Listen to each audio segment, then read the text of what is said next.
오늘 말씀은 이사야서 42장 18절로부터 25절입니다. 이사야서 42장 18절로부터 25절.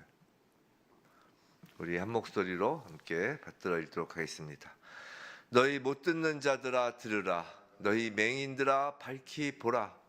맹인이 누구냐? 내 종이 아니냐? 누가 내가 보내는 내 사자같이 못 듣는 자겠느냐?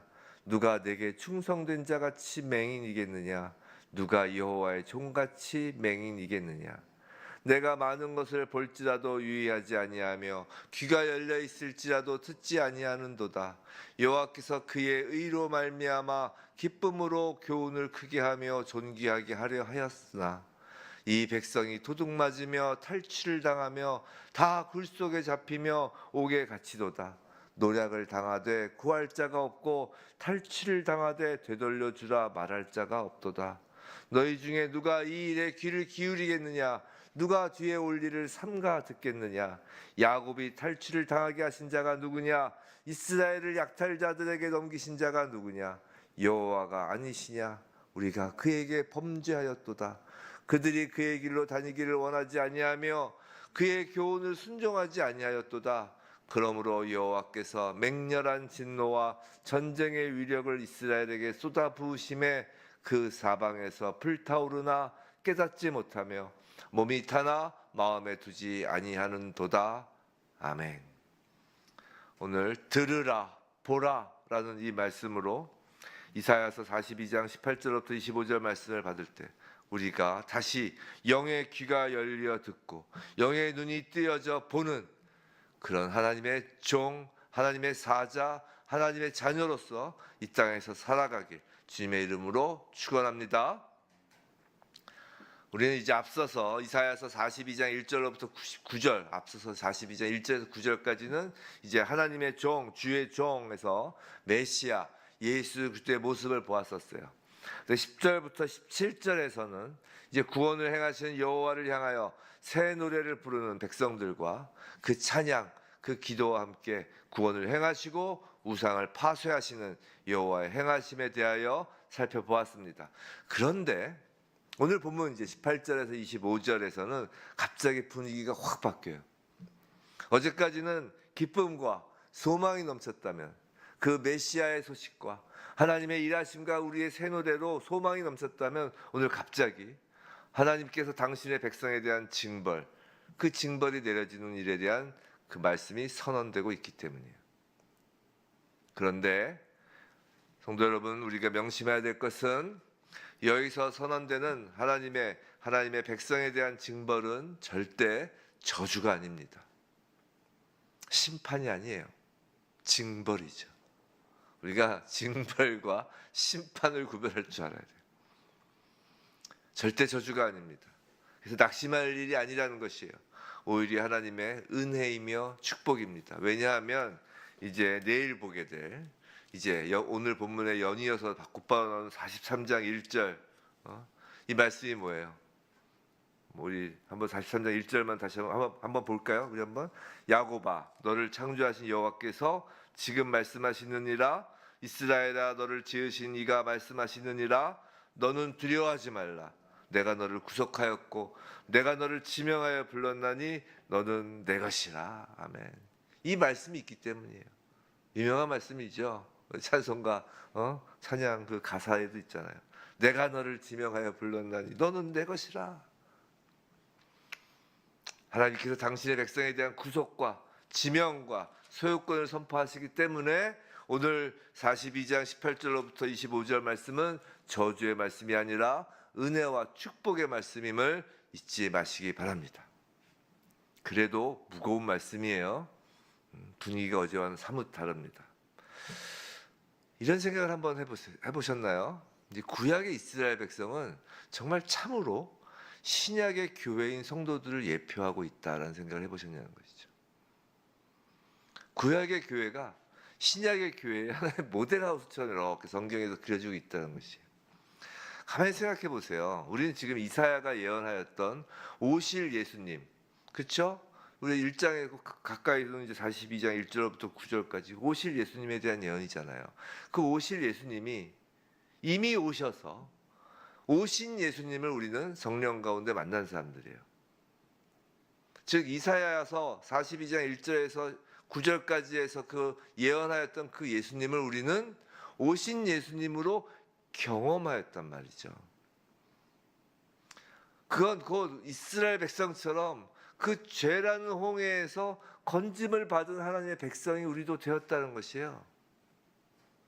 그리고 예수님을 경험한 성도들은 어제 본문처럼, 어제 본문 10절부터 17절까지 어제 본문처럼 새 노래를 부른다고 말이에요. 예수님을 경험한 성도들은 새 노래를 부른다고요. 땅끝까지 이어질 하나님의 구원의 역사하심을 찬양하고 기도합니다. 그리고 복음이 그 땅끝까지 전해지는 하나님의 일하심, 하나님께서 우상을 파쇄하는 일을 우린 또 실제 인생 속에서 경험한다고요. 이사야가 예언하였던 것, 이스라엘 백성들이 소망하였던 것을 우린 또 이 인생 속에서 경험한다고요. 다윗 왕국을 통해 하나님의 영광을 드러내시는 하나님을 찬양하였던 이스라엘 백성의 모습과 예수 그리스도가 이 땅에 오셔서 성령님으로 인하여 이 땅에서 이루어 나가시는 그 하나님 나라, 그것에서 하나님의 영광을 드러내시는 그 하나님을 찬양하는 신약의 성도 교회의 성도의 모습, 이스라엘 백성과 흡사하다고요. 그런데 이스라엘 백성은 오늘 본문 18절처럼 못 듣는 자, 못 보는 맹인이 되어 있다는 것이에요. 하나님께서 백성들에게 이 귀먹은 자들아, 눈먼 자들아 라고 부르신다는 것이에요. 이스라엘 백성들은 하나님께서 보내신 수많은 선지자들을 통해 하나님 말씀을 들었으면서도 그 말씀에 순종하지 않았으며 하나님이 그들에게 보여주신 수많은 표적들을 경험하였으면서도 하나님 말씀에 무감각한 자들이 되었다는 것이에요. 19절에서 하나님께서 이렇게 말씀하시잖아요. 맹인이 누구냐? 내 종이 아니냐? 누가 내가 보내는 사대 사자같이 못 듣는 자겠느냐? 누가 내게 충성된 자같이 맹인이겠느냐? 누가 여호와의 종같이 맹인이겠느냐? 이거 그냥 읽으면 이해가 안 돼요. 이걸 만약에 울면서 읽으면 이해가 돼요. 하나님의 마음을 담고 읽으면. 지금 하나님은 당신의 백성들을 향하여 내 종인데, 내 사자인데, 내게 충성된 자인데, 여호와의 종인데 이들은 왜 이들이 듣지 못하고 왜 보지 못하느냐라는 지금 그 현실을 두고 가슴을 치고 안타까워하시면서 지금 말씀하시는 거라고요. 그럼 교회를 향한, 지금 신약의 교회를 향한, 은혜의 시대의 교회를 향한, 성도를 향한 하나님의 마음은 어떠실까요? 구약의 이스라엘 백성에게 선지자들을 보내셨다면 신약의 교회 성도들에게는 하나님 말씀을 이렇게 성경으로까지 해서 주셨고, 성령을 보내셔서 성경을 통한 하나님의 뜻을 직접 듣고 하나님의 형상과 일하심을 직접 보게 했다고요. 하나님의 종, 하나님의 사자, 그 정도가 아니라 하나님의 자녀라고 하신단 말이에요. 그런데 이런 하나님의 자녀의 성도가 이 눈앞에 주어진 하나님의 말씀에 대하여 들리지도 않고 보지도 못한다면 하나님의 심정은 찢어지시는 거예요. 20절에 많은 것을 볼지라도 또 귀가 열려 있을지라도라고 합니다. 이것이 무슨 말이에요? 보아야 할 것을 보지 못하고 들어야 할 것을 듣지 않으며 그냥 세상의 온갖 것을 보고 듣는다고 해도 정말 보아야 할 것, 들어야 할 것을 보고 듣지 않으면 영적으로 귀머거리고 맹인이 된다는 것이에요. 영적 불구자라고 하는 것이에요. 우리가 이 세상을 살면서 얼마나 많은 것이 보입니까? 얼마나 많은 것을 듣습니까? 하지만 진짜 보아야 할 것, 진짜 들어야 할 것을 듣지 않으면 영적 불구자라는 것이에요. 누가요? 이스라엘 백성이에요. 누가요? 교인, 성도라는 말이에요. 성도 여러분, 이 말씀은, 성경 말씀은 교회를 향한 말씀이에요. 우리를 보고 안타까워하시는 거라고요. 예수를 믿는다고 하고 하나님의 영광을 찬양하며 새 노래를 부르는 자들에게 지금 하시는 말씀이라고요.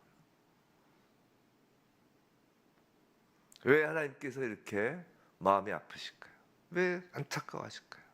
그 이유가 21절이에요. 21절. 여호와께서 그의 의로 말미암아 기쁨으로 교훈을 크게 하며 존귀하게 하려 하셨으나. 자, 하나님께서 하나님의 백성, 하나님의 자녀에게 교훈, 풋노트를 보시면 율법이라고 되어 있죠. 교훈, 즉 하나님 말씀을 주시고 이 땅에 남겨두신 하나님 뜻과 전혀 상관없이 그 백성들, 자녀들이 살고 있기 때문이라는 것이죠. 그 하나님의 그 뜻이 뭐예요? 하나님의 뜻이, 즉 하나님의 말씀을 이스라엘 백성에게 주시고 이스라엘 백성을 이 땅에 두셨던 그 구약에서 이스라엘 백성을 두셨던 이유가 뭘까요? 마찬가지로 하나님의 자녀에게 이 땅에 두시고 자녀들 이 땅에 놔두시고 하나님의 말씀을 두신 이유가 무엇일 거냐는 것이에요.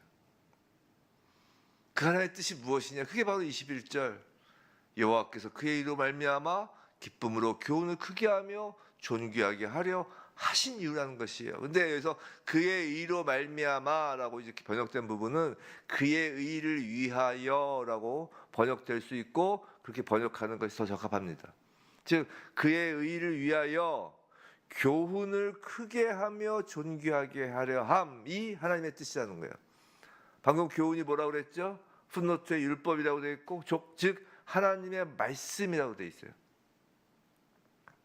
하나님의 말씀을 크게 하고 존귀하게 한다라는 것이 하나님의 뜻이라는 것이에요. 가만히 보세요. 그 아브라함 때부터 아브라함 이전도 그렇지만 성경은 기본적으로 언약의 책이잖아요. 이게 무슨 말이냐면 하나님은 언약의 하나님이시라는 거예요.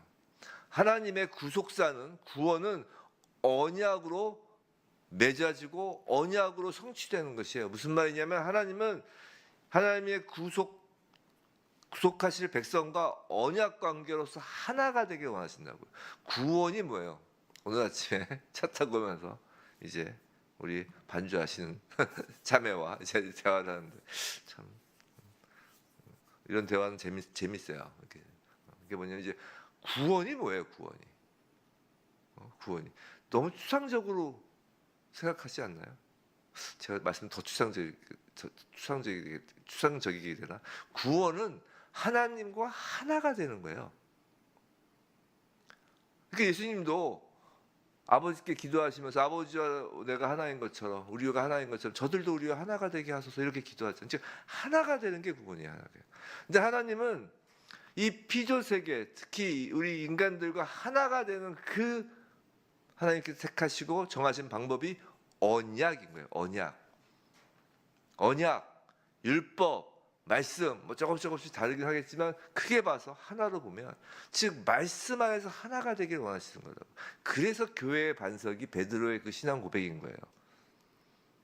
베드로의 신앙 고백이 하나님의 말씀에 대한 신앙 고백, 즉 우리의 반응이에요. 즉 하나님과의 우리는 관계의 하나님이잖아요. 관계의 하나님. 즉 하나님과 우리는 하나님의 말씀에 우리가 반응을 함으로 그 말씀 안에서 하나가 되는 거예요. 그 말씀 안에서 하나가 된다는 것이 하나님과 하나가 되는 거라고요. 그래서 이 땅에서 말씀에 대한 순종이 중요한 거예요. 하나님 말씀에 대한 반응이기 때문에 하나님 말씀에 대한 반응이 첫 반응이 뭐냐면 그게 믿음이에요. 그래서 믿음은 들음에서 난다는 것이에요. 그 첫 반응으로 믿음이 나온 자가 하나님과 관계가 딱 맺어지는 거예요. 그래서 아무리 성경을 보고 아무리 말씀을 들어도 그 첫 반응 믿음이 안 나오면 그건 믿는 자가 아니고 말씀 안에서 하나님과 함께 될 수가 없는 거예요. 그런데 하나님께서 택하신 하나님의 백성, 하나님께서 내 종이라 하시고 내 사자라고 하는 자들이 이 하나님의 말씀에 반응을 못하면 하나님께서 얼마나 안타까우시겠어요. 자, 하나님의 말씀을 크게 하고 존귀하게 하는 것이 하나님의 자녀들, 하나님의 백성들을 이 땅에 두신 이유라고요. 왜냐하면 그렇게 해서 하나님의 말씀 안에서 반응하며 그것이 이제 하나님 나라이고 구원이 점점 확장되고 그게 하나님 나라가 이 땅에 임하는 거거든요. 자, 그러면 하나님의 말씀을 크게 하고 존귀하게 한다는 것이 구체적으로 무엇이냐? 그건 이제 하나님께서 19절에서 이스라엘 백성을 뭐라고 표현했냐면 대표적으로 두 가지를 표현했죠. 하나는 내 종이라고 표현하고 하나는 내 사자라고 표현했어요. 그걸 통해서 알 수 있어요. 그걸 통해서 하나님의 말씀을 크게 하고 존귀하게 한다는 것은 첫 번째로 하나님의 말씀을 맡은 백성이 하나님의 율법을 귀하게 여기고 그 율법에 따라서 사는 것입니다. 이게 종으로서의 역할이죠. 종. 19절에 나의 종이라고 그랬잖아요. 내 종. 그럼 종이 뭐예요? 종은 주인의 말을 그대로 수행하는 거잖아요. 그래서 가나안의 그 포도주 첫 이 표적이 거기서 종들이 나타나는 거예요. 이것저것 얘기하면 오늘 새벽이 못 끝납니다. 아침 내내 설교해야 되는데. 종, 예수님의 어머니가 그러잖아요. 시키는 대로 해라. 종은 시키는 대로 하는 거예요. 시키는 대로. 생각해 보세요. 어떤 지도자의 말이 존귀하게 되려면 그 말을 듣는 사람들이 그 말을 귀하게 여기고 그 말에 청종해야 되잖아요. 어떤 주인의 종이라는 사람이 그 종이 그 주인의 말을 멸시하고 무시한다면 그 주인의 말뿐만이 아니라 주인 자체를 멸시하고 그 주인 자체를 초라하게 만들고 보잘것없게 만드는 거잖아요. 이건 하나님의 율법뿐만이 아니라 세상 법도 마찬가지입니다. 국민이 그 나라 법을 귀하게 여기지 않고 무시하면 그 나라 자체를 초라하게 여기고 보잘것없게 만들려는 것과 같아요. 그래서 법치주의가 중요한 거예요. 법치주의가 다른 게 아니에요. 그래서 기본적으로 나라를 사랑하는 사람은 법을 사랑하게 돼 있어요. 법을 사랑하는 대로 이제 지키려고 노력하게 돼 있다고요. 벌 받을까봐 노력하는 게 아니라 뭐 그런 것도 있지만 그 나라 법을 귀하게 여기지 않고 무시하는 건 그 나라를 무시하는 거예요. 그래서 법 하나를 만드는 게 되게 엄중한 일입니다. 엄중한 일. 요새 보면은 참 안타깝죠. 법이 거의 뭐 이제 휘지 조각이 돼버리고 있잖아요. 막 쓰레기통에 쳐박고 있는데 여러 가지 이유로 이쪽 쏟았다. 그걸 보면 그건 뭐냐면 나라를 우습게 하는 거예요. 법을 우습게 한다는 건 우리가 뭐 국민들이 뭐 교통법규 위반하고 뭐 그런 법규 위반하면 그게 아니라 입법자들이 법을 마음대로 좌지우지하면서 귀하게 여기지 않고 막 그렇게 만들고 없애고 막 그러는 건 기본적으로 나라에 대한 생각이 없는 거예요. 근데 그건 교회도 마찬가지라는 거예요. 교회에서 아까 교회의 반석은 말씀의 반석이에요. 교회의 반석이 예수 그리스도시라고 그러잖아요. 그 예수 그리스도가 교회의 반석이라는 건 곧 하나님의 말씀이 교회의 반석이라는 거예요. 주님께서 베드로에게 주는 그리스도시여 살아계신 하나님의 아들이시니이다 그 고백 위에 교회를 세우시겠다고 한 것은 그가 주님이라는 그 말씀과 말씀이 육신이 되신 주님과 그 주님을 만난 베드로의 그 신앙 고백, 즉 주님과 하나가 된 그 말씀 안에 말씀과 성도의 그 반응이란 그 하나됨 위에 교회가 세워지는 거예요. 즉 교회는 말씀 위에 세워지는 거거든요. 그래서 교회에서 하나님 말씀의 권위를 무시하면 그건 교회를 무너뜨리는 거예요. 놀라운 일입니다. 두려워하실 일이에요, 이건. 우리가 하나님을 두려워한다는 것은 하나님의 말씀을 두려워하는 것이고 주님의 몸된 교회를 두려워해야 된다는 거예요. 두려워한다는 게 벌 받을까 봐 두려워한다는 것이 아니라 자꾸만 두려워한다 자꾸만 뭐 벌 받을까 봐 그렇지만 뭐 그런 것도 있지만 그건 정말 놀라운 일이에요. 하나님을 두려워하지 않는다는 것. 자, 교회를 무너뜨리는 가장 쉽고 확실한 방법이 뭐였는지 아세요? 그건 하나님의 말씀을 가르치고 선포하는 목사를 초라하게 하고 보잘것없게 만드는 것입니다. 이거 제가 목사에서가 아니에요. 목사를 초라하게 하고 보잘것없게 만들면 말씀을 보잘것없게 만들 우려가 있어서 그런 거예요. 제가 자주 말씀드리잖아요. 교회를 정하실 때 다른 건 몰라도 첫 번째는 강단에서 선포되는 말씀 그리고 그 교회에서 지향하는 말씀 그것을 일단 그 기준으로 삼으셔야 돼요. 물론 초신자는 그 기준 못 삼죠.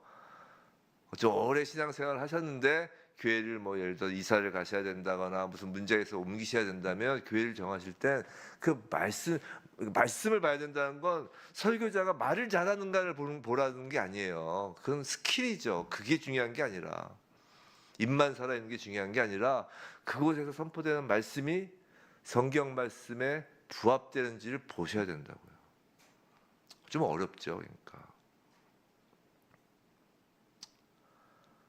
지금 목사를 무시하는 게 얼마나 무시하라 말 목사를 얘기하는 게 아니라 말씀을 이야기하는 거예요. 성도 여러분, 그래서 말씀을 가르치는 자리를 하찮게 여기시면 안 됩니다. 교회에서 설교하는 시간에 딴짓하면서 있으면 안 됩니다. 그건 목사를 무시하는 게 아니에요. 사실 하나님 말씀을 무시하는 거라고요. 그래서 제가 솔직히 우리 성도님들끼리 만약에 서로 톡탁 할 수 있죠. 서로 안 맞는 분들 있잖아요. 어떻게 다 맞아요. 그러면은 교회에 계시라는 거예요. 제가 먼저 이전에 선교에서 했잖아요. 만약 저 사람 때문에 내가 교회를 내가 나가야 되겠다는 생각이 들면 그때서야 하나님께서 섬길 교회를 지정해 준 거라고 생각하시라고. 아, 이제 제대로 내가 교회 생활이라는 걸 해보겠구나라는 거라고. 그런데 목사가 마음에 안 들면 문제가 있어요. 말씀이 안 들어오거든. 가끔 목사는 그렇게 성도들과 너무 친하면 안 좋은 것 같아요. 제 개인적으로. 친하면 친할수록 목사의 치부가 드러나잖아요. 어떻게 안 드러날 수 있어요. 목사도 사람인데. 좀 이렇게 좀 거리를 두는 게 좋은 것 같아요. 여하튼 말씀이 중요하다는 것입니다. 교회 공동체는 하나님의 말씀을 맡은 성전이라는 거예요. 한번 생각해보세요. 구약 지성소에 십계명 돌판이 있었어요. 그죠? 지성소 안에, 법궤 안에 돌판이 있는 것처럼 교회는 주님의 몸으로서 성전이며 하나님의 말씀의 반석으로 놓인 곳이라고요. 그렇기 때문에 교회에 대하여 함부로 폄하하거나 비판하는 것은 매우 조심해야 돼요. 절대 하지 마셔야 됩니다. 가능한 아니라 절대. 예수 그리스도의 몸 주님을 직접적으로 공격하는 것이에요. 그게 다 교회를 위해서 하는 것이란 말도 하지 마세요. 교회나 하나님 자녀나 하나님께 속한 자들에 대한 징벌은 교회에 대한 징벌이나 하나님 자녀에 대한 징벌이나 하나님께 속한 자들에 대한 징벌은 하나님이 하십니다. 본인이 나서서 하시려고 하지 마세요. 성경 가만히 보세요. 하나님 백성을 누굴 통해서 하나님 징벌하시나요? 아수르나 바벨론을 통해서 징벌하시잖아요. 근데 왜 본인이 아수르나 바벨론이 되려고 하냔 말이에요. 그리고 그 아수르나 바벨론이 결국 어떻게 해요? 이들은 징벌이 아니라 심판을 받는다고요. 말씀의 통로와 교회를 무시하고 말씀 자체를 무시하는 경우가 얼마나 많습니까? 말씀을 순종하기는커녕 그런 자들이 하나님의 말씀에 귀 기울이고 말씀에 따라 살 리가 없죠. 지금 하나님은 이 시대의 교회 성도들에게 이야기하는 거예요. 그래서 사단이 첫 번째 권위를 무너뜨리는 게 교회의 권위를 무너뜨리는 거였잖아요. 사탄이 모든 세상의 권위를 무너뜨리자라고 했을 때 첫 번째 타겟이 교회였어요. 두 번째가 가정의 부모, 세 번째가 학교 선생님. 그럼 교회의 권위를 무너뜨리는 첫 번째 방법, 그게 목사를 무너뜨리는 거예요. 말씀의 권위를 무너뜨리는 가장 쉬운 방법이 목사를 무너뜨리는 거거든요. 제가 목사에서 하는 얘기 아니라 목사 욕하지 마세요. 교회 욕하지 마세요. 본인 손해입니다. 본인이 아수르가 되겠다는 얘기예요. 자, 둘째, 갑자기 얘기가 또 이상한 데로 흘렀는데 여하튼 순종해야 됩니다. 말씀을 정말 붙잡고 말씀이 생명이 돼야 돼요. 두 번째, 하나님의 율법 말씀을 만방에 전하고 가르칠 때 하나님의 말씀이 크고 존귀하게 되는 것이에요. 이게 사자로서의 역할이죠. 약간 종으로서의 역할이고, 종이 주인 말을 안 듣고 주인을 돌로 치려 하고 주인을 잡아 죽이려고 하면 이제 하나님의 말씀이 크고 존귀하게 되는 일이 이제 무너지는 것이고, 두 번째는 그걸 전해야 되는데 말씀을 전하지 않으면 크고 존귀하게 되기 어려운 것이죠. 하나님의 말씀이 아무리 귀한 말씀이라고 해도 전하여지지 않고 가르쳐지지 아니하면 그것은 크고 존귀하게 될 수 없다고요. 성도 여러분, 그래서라도 성경 공부를 하셔야 돼요. 말씀을 좀 아셔야 됩니다. 아니 뭘 전도하시는 거예요? 저는 전도를 뭘 전도하시는 거예요? 아, 우리 교회 좋은 사람들이 많아, 이걸 전도하시는 거예요? 우리 교회 나와가 우리 교회는 돈이 많아, 우리 교회는 건물이 예뻐, 우리 교회는 찬양이 좋아, 뭘 전도하시면서 교회를 나오시라고 하는 거예요? 말씀을 전하셔야 될 거 아니에요. 근데 말씀을 모르는데 어떻게 말씀을 전해요? 말씀을 전했는데 저쪽에 딱 하나 질문을 했는데 잘 모르겠는데. 또 한 질문에 또 모르겠는데. 물론 모르죠. 그래서 어느 정도는 말씀이 준비가 돼 있어야잖아요. 배우지도 않고 전하는 건 그냥 세상적인 걸로 전하고, 그러니까 안 전해지는 거예요. 교회가 세상적인 것을 전하려고 하니까 안 되는 겁니다. 성도 여러분, 하나님의 말씀을 전하는 일에 전혀 신경도 쓰지 않고 노력하지 않으면, 그러면서 하나님의 말씀을 귀하게 여긴다는 것은 거짓말이고, 하나님의 말씀을 귀하게 여기지 않으면서 하나님의 말씀을 전한다는 건 또 그것도 어불성설인 거예요. 같이 가는 거예요. 말씀을 알아야 전하고, 전하려고 하니까 알아야 되고. 우리 항상 그러잖아요. 공부할 때 공부 제일 잘하는 방법이 뭐냐? 가르쳐 보면 된다고. 선생이 제일 많이 안다는 거 아니에요. 부디 귀하고 소중한 만큼 더욱 힘을 다하여 증거하기 위하여 알고, 그것이 선순환이 일어나길 정말 주님의 이름으로 축원합니다. 그런데 하나님께서 교회인 하나님 백성을 이 땅에 두고 하나님 말씀을 주시는 이유가 바로 하나님 말씀을 크게 하며 존귀하게 하는 하나님의 기쁨을 위해서인데, 그게 21절 말씀인데, 만일 하나님 백성이 이 일을 소홀히 하고 무시한다면 그건 무엇이냐? 그건 하나님의 기쁨을 탈취하는 것과 같다는 것이에요. 내가 하나님께서 21절에서 내가 정말 교훈을, 나의 말을 하나님께서 말씀하시는 거예요. 그것을 크고 존귀하게 하려고 너희들을 종삼고 사자로 하고 내 자녀로 지금 이 땅에 줬는데 하고, 그런데 이것들아, 22절, 이 도둑 맞으며 탈취를 당하는 것들아. 하나님의 기쁨을 탈취하고 있다고요, 우리가. 그런 하나님의 백성에게 내려질 징계가 바로 22절, 24절이에요. 22절, 24절 하나님의 백성들의 징계가 대표적으로 뭐예요? 계속 나오는 게 뭐예요? 탈취되다, 도둑맞다, 노략을 당한다예요. 하나님 백성이 하나님 말씀을 크게 하며 존귀하여 하나님의 기쁨을 함께하여야 할 존재들이 오히려 하나님의 말씀을 멸시하고 하나님의 기쁨을 탈취하였기에 이제 그들의 기쁨도 탈취되는 것이 마땅한 징벌로 주어진다는 것이에요. 명심하시기 바랍니다.